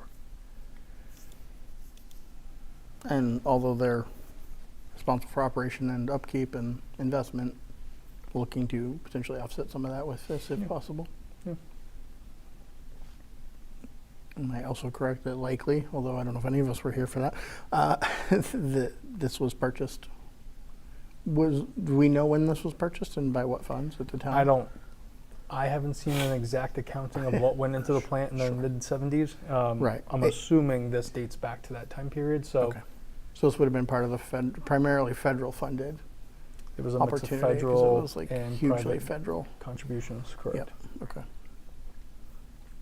So I recall some 70, 80, 90% of it was the whole Clean Water Act stuff back then Right. from the federal government. So I just thinking of its, how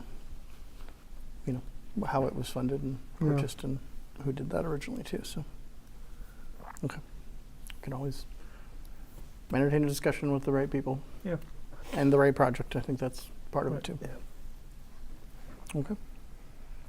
We'll carry for next meeting for another read. Thank you. I think we've covered everything in terms of how it goes and what's required of the winning bidder at their expense to get it out. So, Right.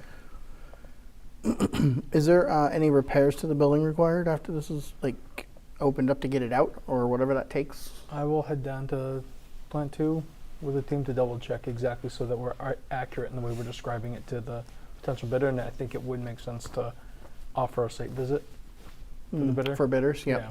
Okay, makes and I sense. discussed that with Mr. Housen as well.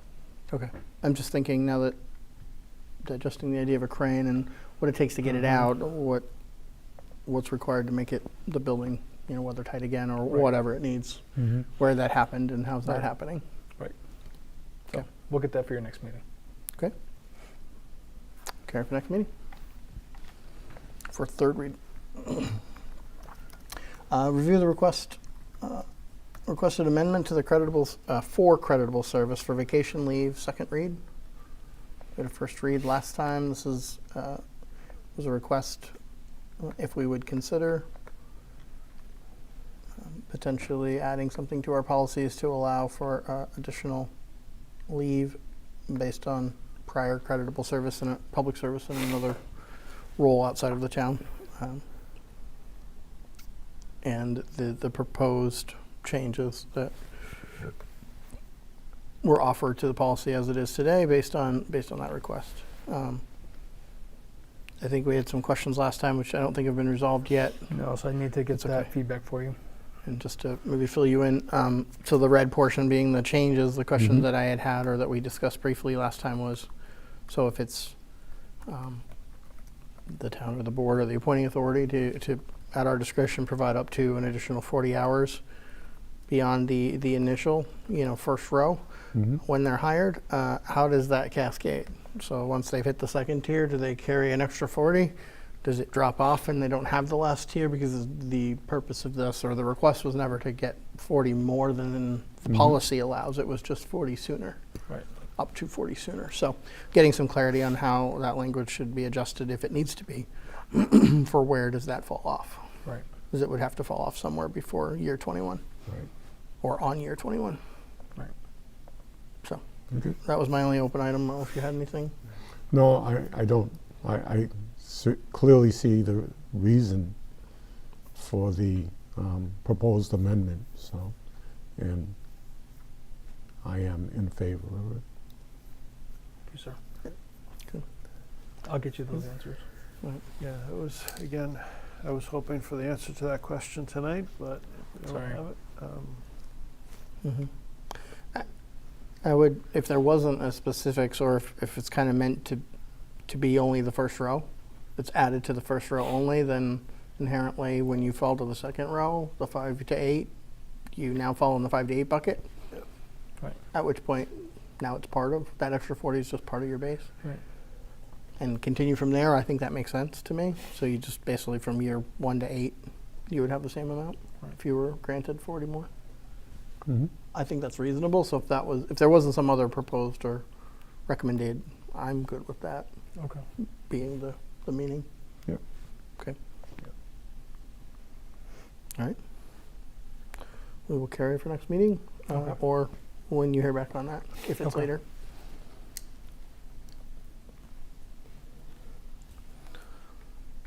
We'll review of meeting minutes.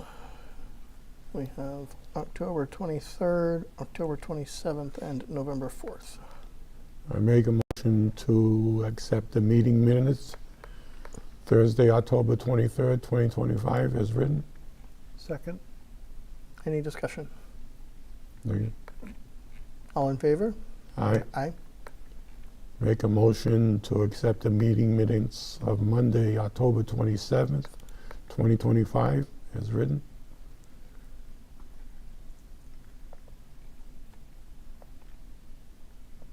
I will. I'm sorry, what was I was scrolling through. 27. 27. 10, 27, 25. Oh, okay. Yeah, I will second that. Sorry. It's all good. Any discussion? None. All those in favor? Aye. Make a motion to accept the meeting minutes of Tuesday, November 4th, 2025, as written.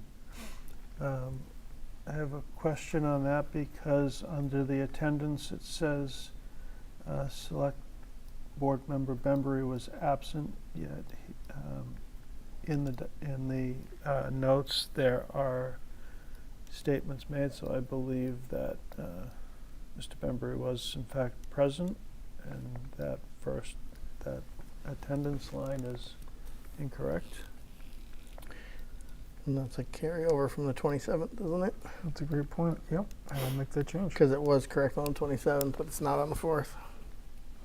Good catch. Thank you, sir. Yeah. Good catch. Want you to get your credible service.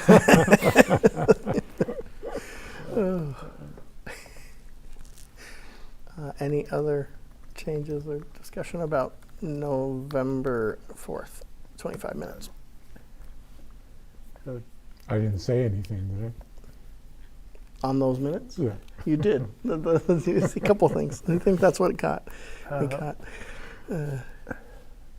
All right. So did you make a primary motion to approve these as written? Do you need to change that? He does. You did not second that. motion? I did not. So if you want to adjust or withdraw. Adjust or withdraw. Yeah, either change your motion or withdraw it and we can make a new one. We're making a motion to the amendment, correct? Or to accept as amended Oh, instead of oh. as written. I make a motion to accept the amendment as written. Second. As presented. Because we haven't written it, yeah, technically yet. Yes. So, okay, that I will second. All right. Second as Clear amended. as mud.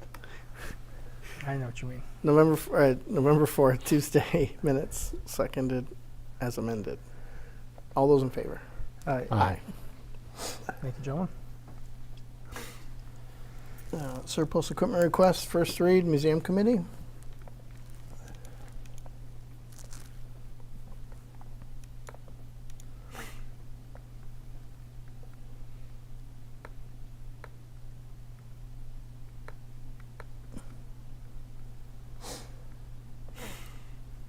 I have no concern. I don't either, other than curious why they're an asset of the Museum Committee if they aren't related to the town of Irving, but that may not be something that can be answered. Okay, we'll carry for a second It's a read. mystery part of our history. Or a mystery, not part of our history. We'll carry to our next meeting Thank you all. for a second read. Review and issuance of the first water abatement for FY26.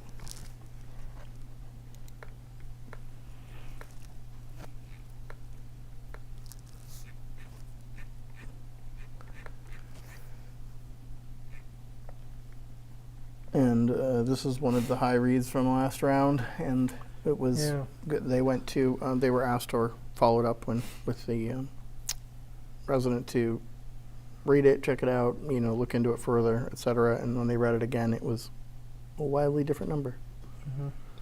Was there any reason why that? They've that double happened? checked it twice. There's not a direct explanation that we can figure out as to why the system read it one way first time and then read it so differently the second time. But they verified the second reading with a physical inspection of the meter, and it matched. So they were able to verify that the first reading was an error for some reason. So so the staff was very quick to attend to it and then bring it to my attention.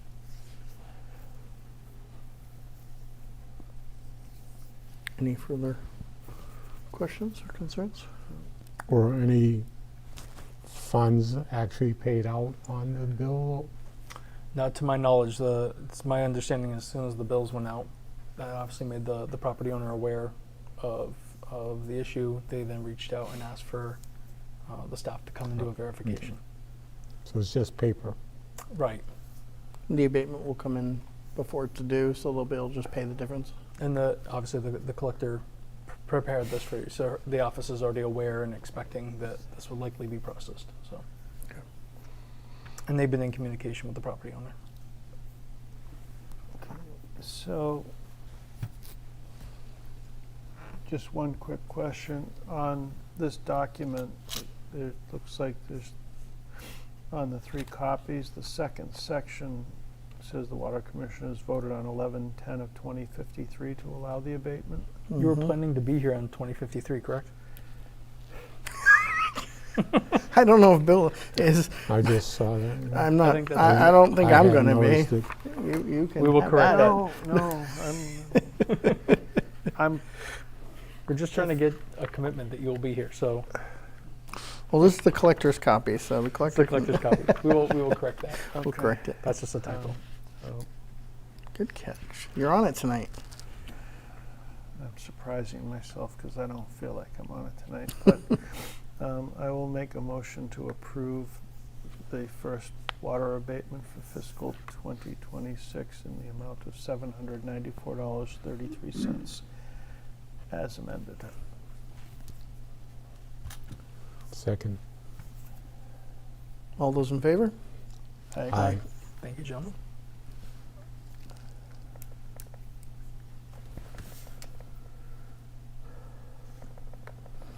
Review and approval of the treasury warrant.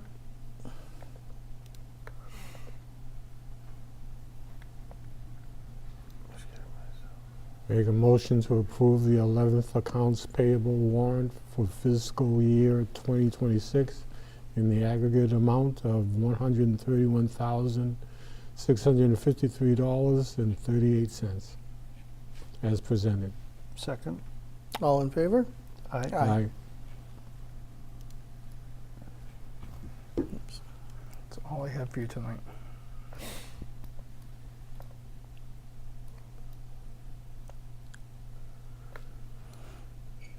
All right. With that, I'll move we go into executive session pursuant to Mass General Law, Chapter 30A, Section 21A7, to comply with the open meeting law and public records law, to review the executive session minutes of August 4th, 2025, August 28th, 2025, September 29th, 2025, October 8th, 2025, October 23rd, 2025, and November 4th, 2025, for possible release or continued non-disclosure. The board will not return to regular session. Is there a second? Second?